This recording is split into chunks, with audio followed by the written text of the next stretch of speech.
My name is Lila Hart, and I never wanted to be seen like that. If I could erase that afternoon, I would. But some moments carve themselves into you, like light through glass, impossible to remove without breaking something inside. I didn't realize anyone was watching. I didn't even realize what I looked like from the outside. Soaked, shaking, crumbling, while a creature I loved more than anything stood over me, protecting me in silence. It started the day everything fell apart. The rain had already been falling for hours. That relentless kind that doesn't roar but seeps, crawling into your clothes, your hair, your bones. I'd run out to the stable because it was the only place left where I could breathe. The farmhouse behind me felt like a grave, full of broken words and echoes that wouldn't die. I didn't care that my boots sank into the mud or that my jeans clung to my legs. I only cared about getting to him. His name was Rowan, a tall, dapple gray stallion with a gaze that never looked away. People always said he was too much horse for me, too wild, too proud. But they didn't know what it felt like to have him see through you, to stand in his shadow and feel safe. That day, I needed that more than ever. My hands trembled as I unlatched the stable door. Rowan lifted his head immediately. His ears flicked toward me, his breath huffing out in a soft cloud. He knew, he always knew. Without a sound, he stepped closer, pressing his warm muzzle against my shoulder, his breath brushing my neck. And just like that, I broke. Tears came before I could stop them. I slid down against his chest, my hands gripping his halter like it was the only thing holding me upright. I didn't speak. I didn't have to. The world could fall apart, and maybe it already had. But Rowan stayed still, lowering his massive head until his jaw rested gently on my back. His weight was steady, grounding, his warmth soaked through the cold. I thought we were alone, but we weren't. I didn't notice the sound at first, the soft scuff of boots outside, the creak of the half-open door. I was too far gone in the storm of my own head. It wasn't until Rowan's ears pinned for a second that I looked up, wiping at my face, and then I saw them. 2 figures standing just outside the doorway, half hidden in the mist. My neighbors. I froze. Their faces were unreadable, pale blurs framed by dripping raincoats. One of them, the older one, Mrs. Holloway, looked between me and Rowan with something like shock. Or maybe pity. The younger man beside her, her nephew, tilted his head slightly, his eyes narrowed as if trying to make sense of what he was seeing. I didn't move. Didn't speak. I just stared back, my cheeks streaked with rain and tears. Then Rowan shifted. Slowly he moved one leg forward and positioned himself between me and the open door. It wasn't aggressive. It wasn't even intentional, I think. It was instinct, his way of saying, "She's mine to protect." Mrs. Holloway gasped softly. "Lila?" she asked, her voice barely a whisper. Are you all right?" Her words felt far away, like they were coming through water. I wanted to answer, to say something that would make it all seem normal, that I wasn't sitting in the mud of a stable, clinging to a horse like he was the only thing keeping me alive. But no sound came out. Rowan lifted his head slightly, eyes focused on the figures at the door. I felt his muscles tense, not in fear but in awareness. He didn't like being watched. Neither did I. The young man said something I couldn't catch, and then they turned and left, disappearing back into the rain. The sound of their boots faded. I stayed there, still trembling, until Rowan's breath brushed against my cheek again. He exhaled deeply, a low rumble echoing through his chest, and I knew, without words, that it didn't matter what they saw. But it did. The next morning, I found out how quickly small towns talk. By the time I walked into the feed store, people were already looking. Whispers stuck to me like burrs. Some were curious, others judgmental. "Poor thing," one woman muttered as I passed. "Always been a bit odd, that Lila." I could feel their stares, their half-smiles, their pity. They didn't know that Rowan was the only reason I hadn't fallen apart entirely. He wasn't just a horse to me. He was the last living thing that still trusted me after my world shattered. A week earlier, I'd found a note on the kitchen table. No signature, just 4 words: "I can't do this. My husband, gone. No fight, no explanation. Just gone." And with him, the life I thought I was building. My family's land, the farm, the business, all of it suddenly too big, too heavy. I had no one left but Rowan. And maybe that's what the townspeople saw that day. Not something strange or shameful, but a woman who'd finally cracked under the weight of everything she'd tried to carry alone. Still, I couldn't stop thinking about their faces, the way Mrs. Holloway's mouth had opened, as if she wanted to say something but couldn't. The way her nephew's eyes had flicked from me to Rowan and back again, like he was piecing together a story he didn't understand. I didn't sleep that night. Every time I closed my eyes, I saw the rain dripping off Rowan's mane, the shape of his head above mine, and behind it, those two silhouettes in the doorway. The next morning, when I went out to the pasture, Rowan was waiting by the fence. He always was. But this time, when I reached out to him, I noticed something on his coat. Faint smudges of mud, like fingerprints. Not mine. Someone had been there. I looked around. The fog was lifting, sunlight breaking through the trees. Everything was quiet. Too quiet. "Who's been here, boy?" I whispered, running my fingers along his neck. He flicked his ears but stayed calm. Still, a chill ran down my spine. I told myself it was nothing, probably just a farmhand checking the fences. But as I turned toward the barn, something caught my eye. A flash of color near the hayloft, a glint of glass. I climbed the ladder slowly, my heart hammering. When I reached the top, I saw it. A camera. A small black recording device, half hidden behind a bale of straw. Someone had been watching us. My stomach twisted. I picked it up, my hands shaking. It was still warm from the battery, still on. Rowan shifted below, sensing my panic. His whinny echoed softly through the barn, low, protective. I knelt there, staring at the little blinking light on the camera, trying to understand why. Who would do this, and why me? I could almost hear the whispers again. The pitying voices in town, the curious looks. Maybe they'd wanted proof. Maybe the story of the lonely woman and her horse was too tempting to resist. I pressed the button, and the screen lit up. There I was, crying, shaking, kneeling in the straw. And Rowan standing over me, lowering his head, his muzzle resting on my shoulder like a guardian. For a moment, I didn't know whether to be furious or heartbroken. The scene was beautiful in a way, pure, honest. But now it was tainted, turned into something people would gossip about. They'd never understand what that moment truly was. He had comforted me when no one else dared to. And now, the world had seen it. I turned off the camera and slid it into my jacket pocket, my mind racing. I didn't know who'd done it, but I knew one thing. Whoever was watching wasn't finished. Rowan snorted softly behind me, his breath steady, his eyes on me. I ran my hand along his mane and whispered, "We'll figure it out, boy." I promise. But as I stepped outside into the light, I felt it again, that prickling at the back of my neck. That sense that someone was still watching, and this time, I wasn't sure they'd stopped recording. I didn't sleep that night. Not really. Every time I closed my eyes, I saw the red light of that camera blinking back at me, steady as a heartbeat. Someone had been in my barn.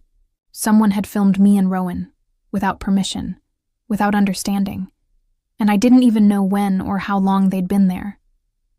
By dawn, my body was awake, but my mind was somewhere else entirely. The kind of exhaustion that makes everything look slightly unreal. Edges blurred, sounds hollow. I made coffee I didn't drink, stared out the kitchen window, and kept asking myself the same useless question. Why me? When I finally stepped outside, the morning light was pale and unforgiving. The rain had stopped, but the ground still glistened. Rowan stood by the fence, waiting, his gray coat steaming faintly in the sun. He nickered when he saw me, and for a moment, that sound almost made me forget. Almost. "Morning, boy," I whispered, forcing a smile. "Guess we're famous now, huh?" The words left a bitter taste in my mouth. I didn't even know yet how true they were. I spent the morning in silence, feeding, grooming, cleaning stalls, anything to keep my hands busy. But every sound made me jump. Every creak of wood, every shifting shadow sent a tremor through my chest. The barn, my safe place, now felt violated. The walls that had once sheltered me seemed to hum with secrets. By midday, I couldn't take it anymore. I needed answers. I brought the camera inside and placed it on the kitchen table. It sat there like an accusation, black and small and heavy with what it had seen. I turned it on, scrolled through the files. The footage was time-stamped. Several clips, all recorded over the past week. My hands shook as I watched the first one. Rowan grazing in the paddock, me filling his water trough. Nothing strange. Nothing personal. But someone had been close enough to film without me noticing. Then, the second video. Me brushing Rowan's coat, humming quietly under my breath. I didn't even remember that moment. And then, the third clip, that night. It started with me running into the stable, the storm loud outside. The camera had been placed perfectly, framing everything. The stall, the straw, me falling to my knees. I couldn't look away. The lens had captured the rawest part of me, the moment I thought no one would ever see. Rowan's breath fogging the air, his body towering over mine, shielding me from everything outside that little circle of light. And then it ended. The final few seconds showed a movement, a shadow, someone picking up the camera. The feed cut to black. That meant one thing. Whoever recorded it had come back. Maybe even that night. I slammed the device shut, my heart pounding so hard it hurt. I grabbed my phone and called the only person I could trust. Ethan. He answered on the third ring. "Lila, you okay?" "No," I said, my voice breaking. "Someone's been filming me. In the barn. There's a camera, Ethan. I found it last night." There was a pause, then the sound of him exhaling sharply. "I'll be there in 10 minutes. Don't go anywhere." Ethan was the sheriff's deputy and an old friend. We'd grown up together. Back when summers meant riding horses through the creek and pretending the world would never change. He'd always been steady, rational, exactly what I needed now. When he arrived, his uniform was half unbuttoned, like he'd rushed out without thinking. He walked straight past me, picked up the camera, turned it over in his hands. "Who else has been around the property lately?" he asked. "Just me," I said. "And maybe the Holloways. They stopped by during the storm." He frowned. "The Holloways? They saw me that night," I admitted, my throat tightening. "They were standing in the doorway." Ethan's eyes met mine, serious now. "Lila, I'm not saying they did this, but you need to understand something. Once something's recorded, once it's out there, you can't always stop it," I blinked. "What do you mean?" He hesitated, scrolling through his phone, then turned the screen toward me. My breath caught. There it was, the video, uploaded to social media, already spreading. The title made my stomach drop. "When a Horse Comforts His Owner, Pure Emotion." Hundreds of comments, thousands of likes, people tagging each other, saying how beautiful it was, how heartwarming. But that wasn't what I saw. I saw violation, a stolen moment turned into entertainment. My voice came out hoarse. "Who posted it?" "Account's new," Ethan said. "Could be anyone, but if I had to guess, someone local." My hands trembled. "I have to take it down." "Lila, no, Ethan. That video isn't theirs to share," he sighed, leaning against the counter. "I'll try. But even if we track the source, you know how fast things spread. Once it's out, it's out." I turned away, gripping the sink until my knuckles went white. Outside, Rowan let out a soft whinny, his voice echoing through the still air. It was as if he knew I was falling apart again. Ethan stepped closer. "Listen, I'm going to take this camera and have it checked. Maybe we can find fingerprints. I'll keep you updated, okay?" I nodded numbly. "Okay." He placed a hand on my shoulder before leaving, a quiet reassurance. But the moment the door shut, the silence came crashing back. Heavy. Suffocating. I went to Rowan. The sun was low, painting the field gold. He lifted his head as I approached, ears forward, eyes calm. I pressed my forehead against his neck, the familiar scent of hay and earth filling my lungs. "They saw us, Rowan," I whispered. "They saw everything." He snorted softly, shifting his weight, the steady rhythm of his breath grounding me again. For a while we just stood there, woman and horse, alone in the wind. But peace never lasts long in a small town. By evening, my phone wouldn't stop vibrating. Messages from numbers I didn't recognize, notifications piling up faster than I could read them. I turned the screen over, but curiosity won in the end. The video had exploded. It wasn't just locals anymore. Big pages had shared it. The most touching thing you'll see today. Proof animals understand us better than humans. The clip was everywhere, and then came the comments. Thousands of them. Most kind, some cruel. This is so beautiful, I cried. You can see the love between them. Weird. Who lets their horse that close? Kinda creepy if you ask me. She needs help. I slammed the phone down and backed away from the table. My skin burned. My chest felt hollow. They were dissecting something sacred. A private moment, stripped of its truth. I went outside again, into the cool night. The moon hung low, silvering the pasture. Rowan stood near the fence, his coat gleaming like water. When he saw me, he whickered softly and walked over, his hooves muffled in the damp grass. I reached out a shaking hand and touched his face. They don't understand, I said. They never will. He blinked slowly, leaning into my palm. That's when I heard it, a rustle near the tree line. I turned sharply. Nothing, just wind moving through the branches. But the feeling was back, that crawling awareness that someone was watching. I scanned the dark, heart pounding, nothing but shadows. Still, I knew better than to ignore instinct. I led Rowan back into the stable and locked the doors behind us. The smell of hay and dust was comforting, familiar. I sat down on a bale, my hands still trembling. I stayed there for hours, listening, to the creak of the rafters, the rhythm of Rowan's breathing, the occasional drip from the gutter outside. At some point, exhaustion took me, and I must have dozed off. When I woke, it was near dawn. Pale light filtered through the cracks in the wood. My neck ached from sleeping upright. Rowan stood near the stall door, calm as ever. But when I stepped outside, my stomach turned to ice. There were footprints, fresh ones, leading from the side gate to the barn, and pinned to the fence post, fluttering in the breeze, was a single piece of paper. I pulled it free with shaking fingers. The ink was smudged by dew, but the message was clear. The world loved it.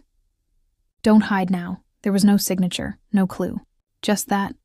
I stumbled backward, staring toward the empty field, the silence pressing in from all sides. Whoever had filmed me hadn't finished. They wanted me to know they were still out there. And now, I wasn't just being watched. I was being hunted.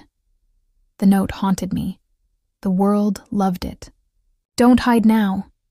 Those words burned behind my eyes long after I crumpled the paper and threw it into the stove. I watched the edges curl and blacken, watched the ink dissolve into smoke. But it didn't help. Whoever left it wanted me to feel exposed, wanted me to know I wasn't alone, not even here on my own land. By noon, I'd locked every gate. I'd checked every camera, every fence line, every padlock on the stable doors. Rowan followed me the entire time, quiet but alert, his ears twitching at every unfamiliar sound. I kept pretending this was normal, just a woman caring for her horse. But inside, I was shaking. Every rustle of wind in the grass sounded like a footstep. Every bird cry turned into a whisper I couldn't quite catch. I didn't tell anyone about the note. Not yet. Ethan was already stretched thin, and I could imagine the conversation. Maybe it's just a prank, Lila. Kids messing around. But no child I knew would sneak onto private land twice and leave something like that behind. No, this wasn't a prank. It was a message, and messages meant intent. That evening, I sat in the barn again, my safe place turned into a stage. The smell of hay, the warm rhythmic sound of Rowan chewing, the steady pulse of crickets outside, all of it wrapped around me like a blanket I couldn't quite trust anymore. I held my phone in both hands, scrolling through the endless stream of comments under the video. Thousands now, tens of thousands, so pure. The world needs more love like this. She's broken. You can see it. Someone help her. Beautiful and creepy at the same time. I set the phone down before I threw it. They didn't know me. They didn't know what that moment had been. Not affection, not confusion, just survival. Rowan wasn't comforting me because he was human. He was doing what horses do when they sense danger. Steadying, anchoring, reminding me to breathe. And I had needed that reminder more than anything. "Let them talk," I whispered, running my hand through his mane. "We know the truth, don't we?" He flicked an ear toward me, then exhaled. Slow, deep, like he was agreeing. For a little while, the world shrank again to something manageable. Just me, Rowan, and the sound of rain starting up on the barn roof. I closed my eyes, letting the rhythm calm me. Then came the sound that didn't belong. A click. Metallic. Soft, but unmistakable. Like a latch being tested. I froze. Rowan's head shot up, ears pricked forward, eyes sharp. I followed his gaze toward the rear of the barn, the smaller side door that opened to the paddock. The wind couldn't make that sound. My throat went dry. Someone was outside. I rose slowly, my boots silent against the straw. "Stay," I whispered, even though Rowan didn't understand words like that. He understood tone. He didn't move. The door rattled once, twice, then fell still. I reached for the nearest thing I could use as a weapon, a pitchfork leaning against the wall.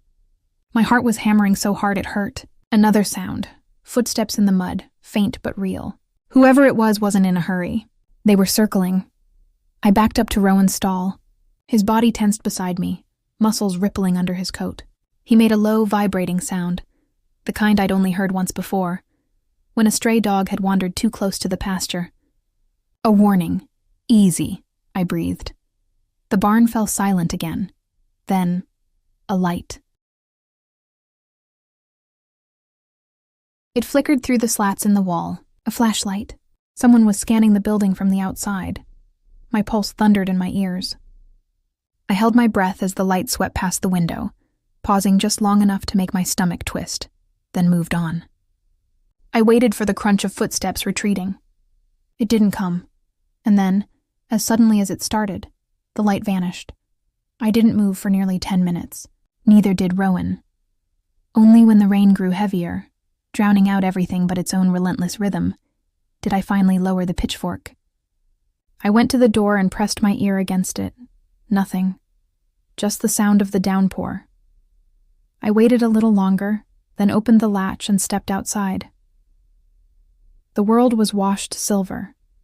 Rain fell in sheets, blurring everything into motion. The ground was slick, the air sharp. I squinted toward the trees. Nothing moved, no shapes. No sound but water, still. The footprints were there, fresh, clear, leading away from the barn toward the fence line. I followed them only far enough to see where they stopped, right beneath the oak at the edge of the field. From there, tire tracks curved away toward the road. Whoever it was, they'd parked nearby, close enough to watch. I turned back, the rain soaking through my jacket, my boots heavy with mud. Rowan was waiting at the door, eyes wide, nostrils flaring. I stroked his muzzle as I passed. "It's okay," I whispered, though we both knew it wasn't. By morning, I'd made a decision. If someone wanted to watch me, fine. Let them, but I wouldn't hide anymore. I'd show them what they refused to see. Truth. I set up my own camera. Not a spy's lens, not hidden in the hay, but right out in the open. A tripod by the arena fence, a sign taped beside it.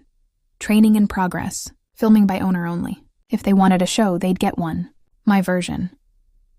I brushed Rowan until his coat gleamed, braided his mane like I used to for competitions, and led him into the sunlight. My hands shook, but not from fear this time, from focus. I hit record. We started simple. Groundwork, breath, distance, connection. Rowan followed every cue perfectly, moving with that fluid, effortless grace that still made me tear up after all these years. When I stopped, he stopped. When I exhaled, he softened. I spoke quietly throughout, explaining each step, each reason. "This is trust," I said into the mic. "Not tricks, not control, just listening."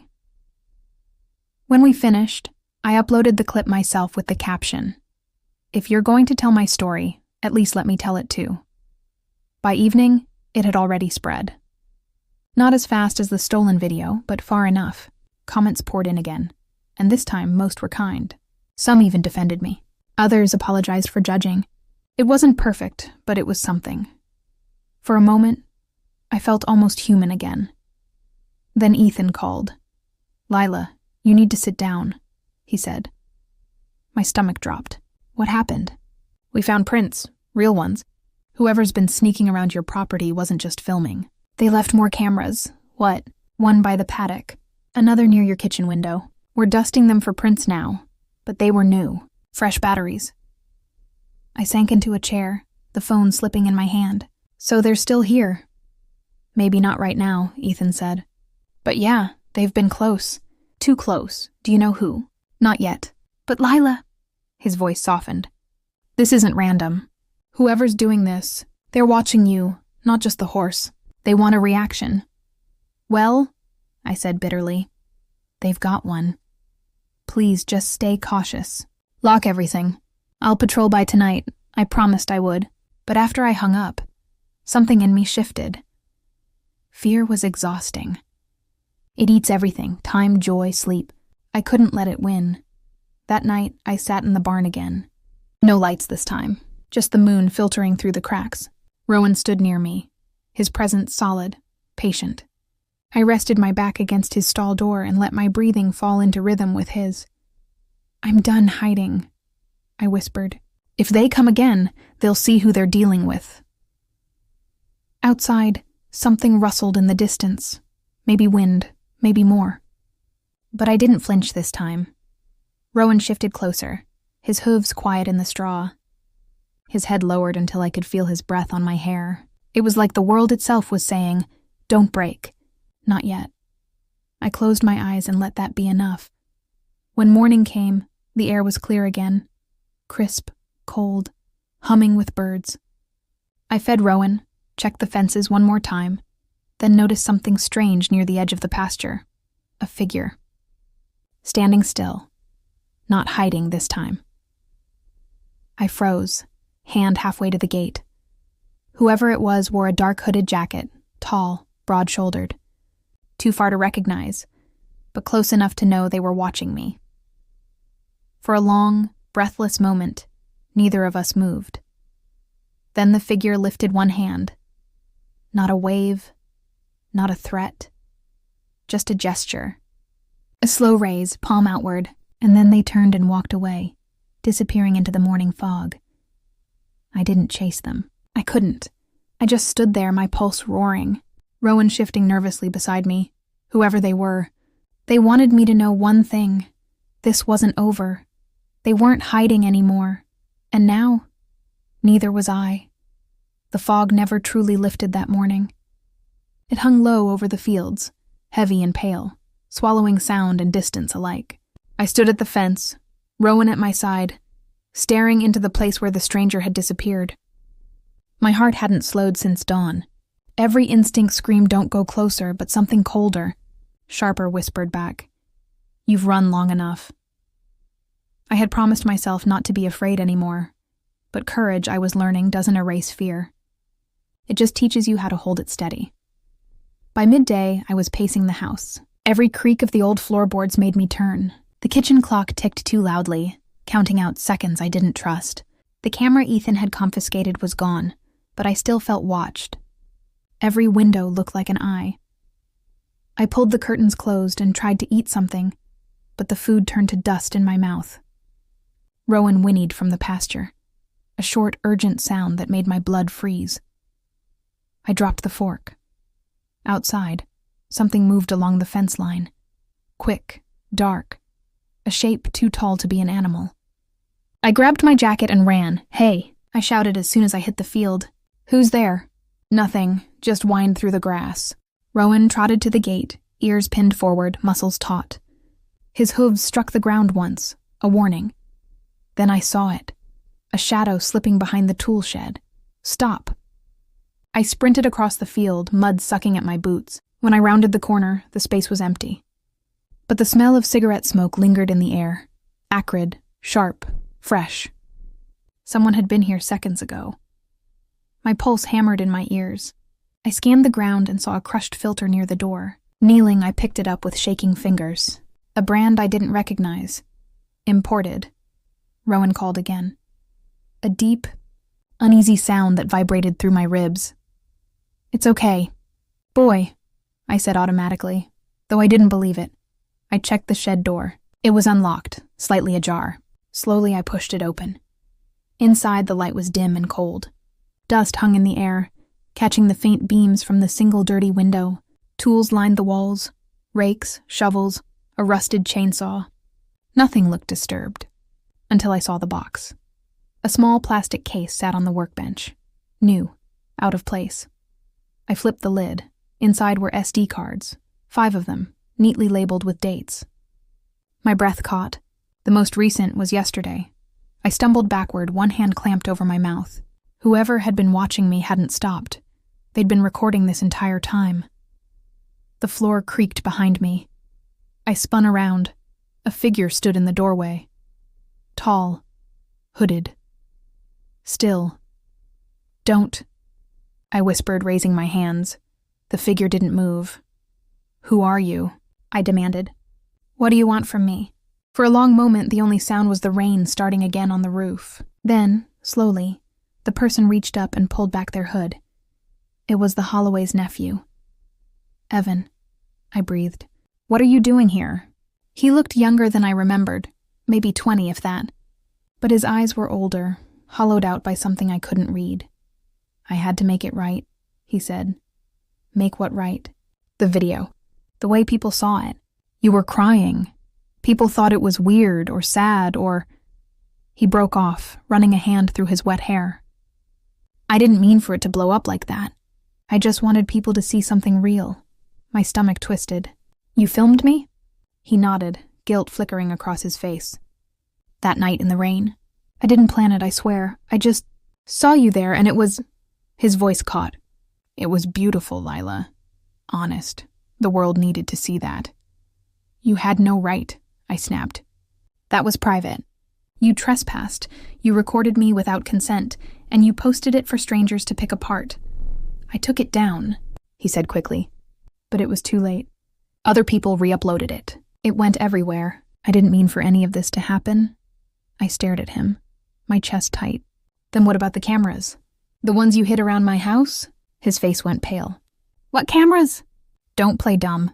The sheriff found them. Multiple ones. By the paddock. By my kitchen window.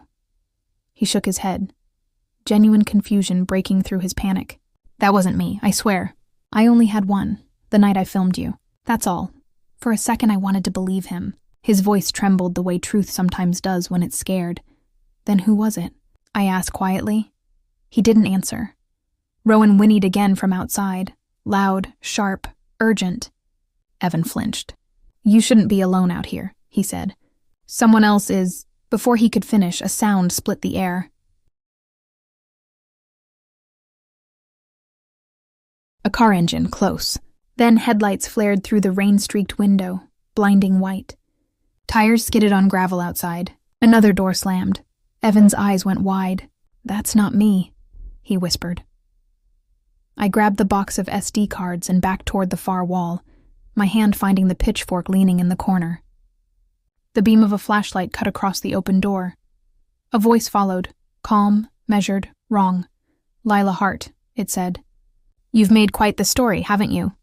A man stepped into view. I didn't recognize him. Late 30s, clean-shaven, rain dripping from his jacket. He smiled, and it didn't reach his eyes. Evan stepped forward, tense. Who are you? The man ignored him. You don't know what you've started, Lila. Millions of people watched that video. Do you have any idea what that's worth? I blinked, realization dawning like ice. You're the one who's been recording. He tilted his head.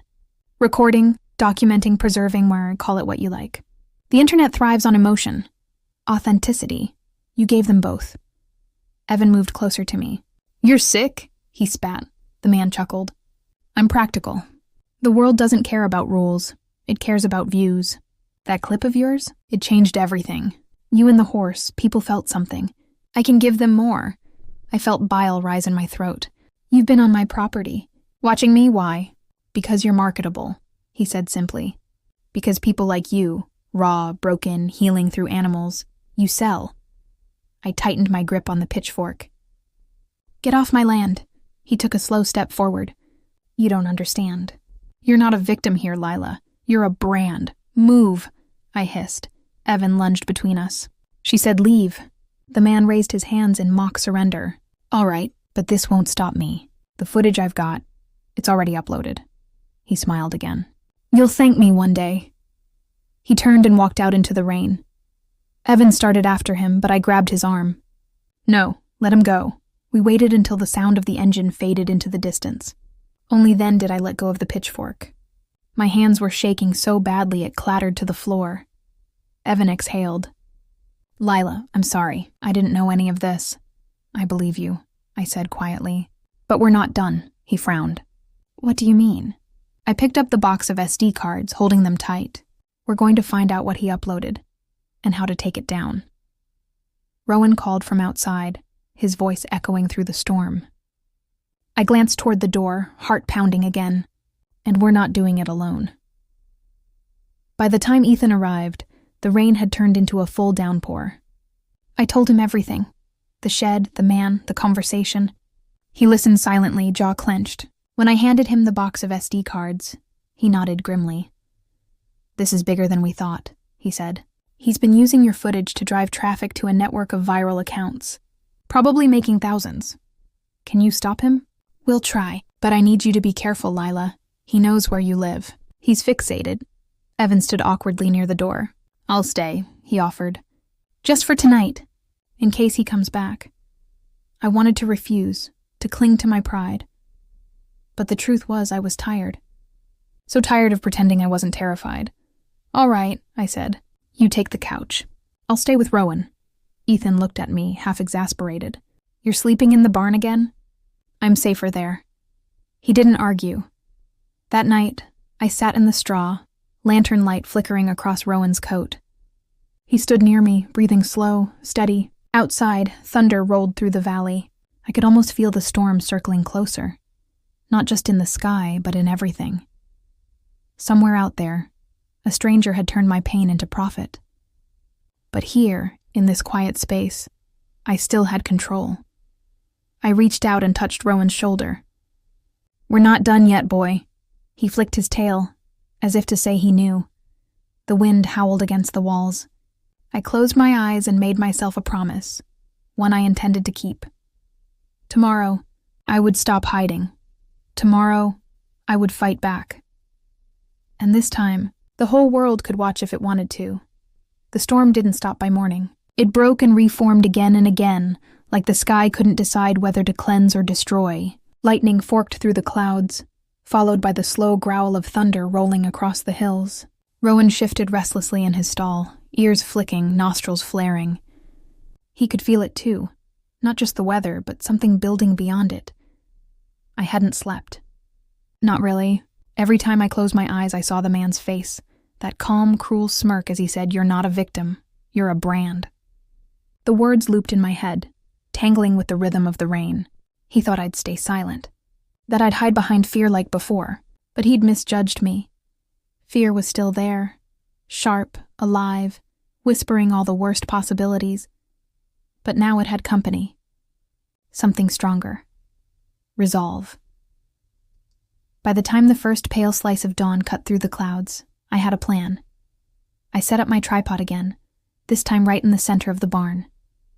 The same place the first video had been taken. The same place that started all of this. The camera's red light blinked, recording. But this time, I was the one telling the story.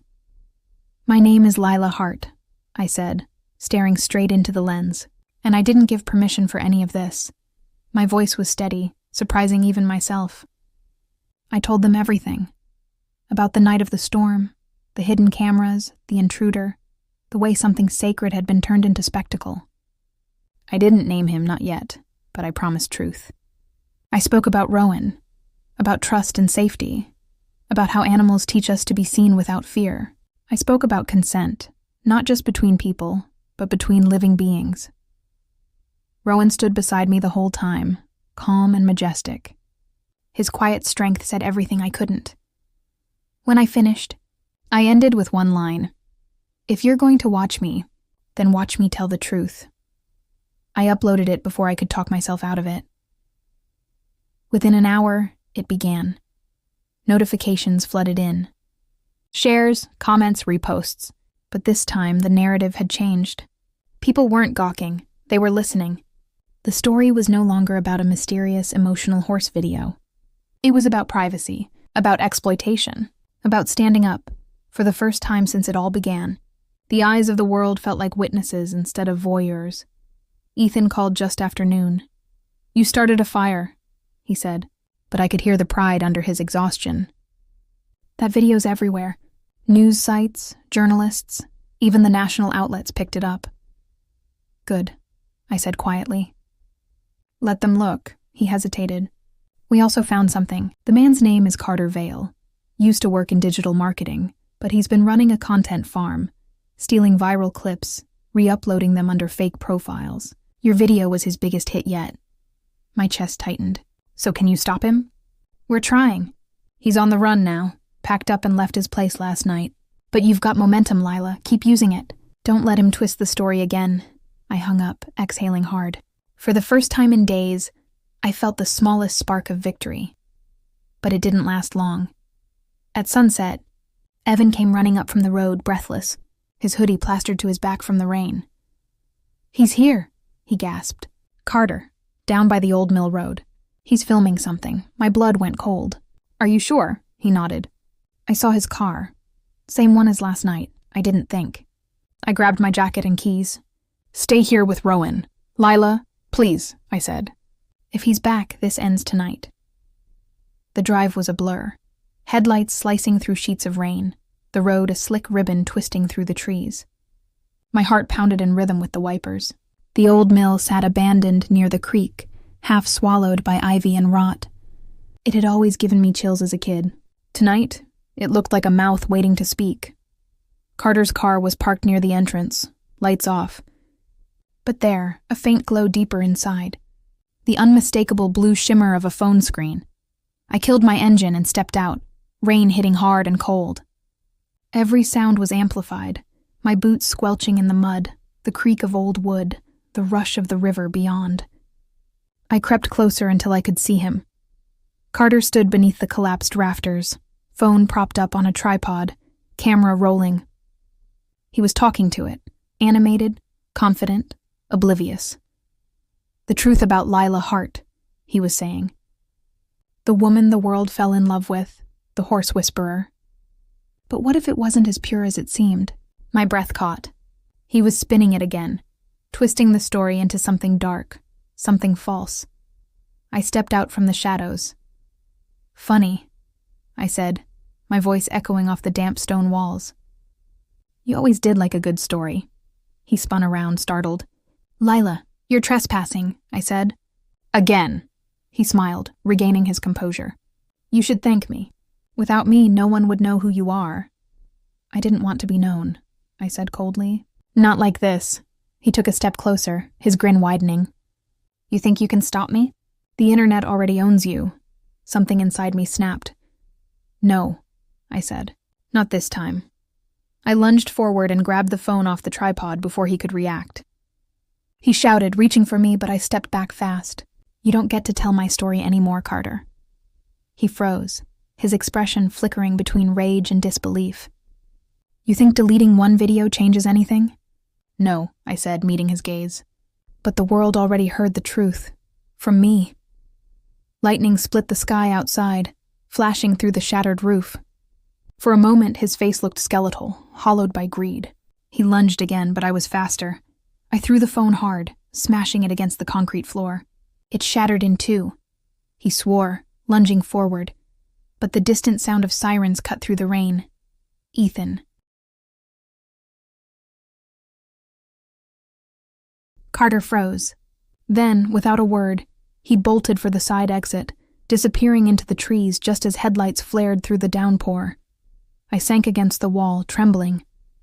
Ethan burst through the doorway seconds later, weapon drawn, eyes scanning the dark. He's gone, I whispered, but I think you'll find what you need. I nodded toward the broken phone. He was recording again. Ethan knelt beside it, exhaling. You did good, Lila. I just wanted it to stop. It will. But I wasn't sure I believed him. It took 2 days for the police to catch Carter. He'd tried to cross the state line, his car full of hard drives and stolen content. When they found him, he was still talking about exposure and audience engagement. He never understood what he'd done, or maybe he did, and just didn't care. The news spread fast. So did my video, but this time it wasn't about pain or pity. It was about reclaiming control. I was invited to speak on local TV, to talk about consent, online ethics, and privacy. I didn't want fame. I wanted to close the door on it all, but part of me knew I never could, not completely. Once you've been seen by the world, you can't ever go back to invisibility. You just learn to live with the echo. A week later, the rain finally stopped. The fields shimmered with dew, the air washed clean. I stood by the fence, sunlight warming my face. Rowan grazed nearby, his mane catching the light like silver thread.